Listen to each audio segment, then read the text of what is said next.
Finance ministers and central bankers attending the World Bank IMF spring meeting in Washington agree the threat of another global downturn has receded, but the recovery remains fragile.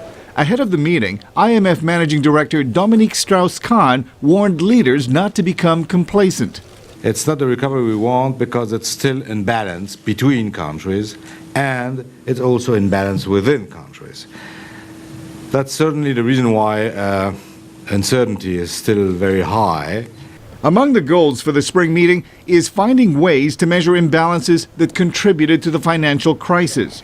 Late Friday, finance ministers announced agreement on a mechanism to monitor countries and prod them to take corrective actions when imbalances in areas such as foreign trade or government debt rise to excessive levels. French Finance Minister Christine Lagarde, chair of the G20 summit in France later this year, called it a significant achievement.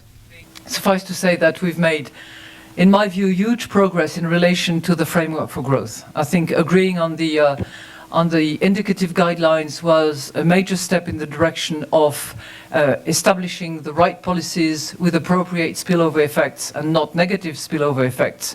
With emerging economies growing faster than advanced economies, the World Bank and the IMF say rich countries like the U.S. must do more to reduce debt, while fast-growing economies such as China should allow currencies to rise to reduce dependency on export markets.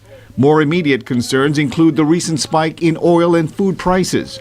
Letsetja Ganyago, director of the South African National Treasury, says food security is high on the agenda for many developing countries.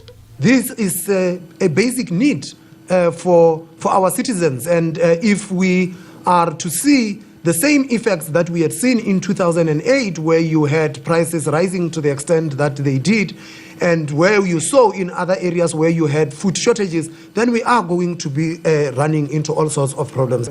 Other problems to be discussed at the two-day meeting include high inflation in fast-growing economies and the European debt crisis, which has already resulted in bailouts for Ireland, Greece, and Portugal.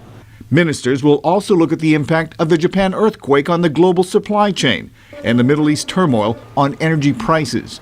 Milar Sega, VOA News.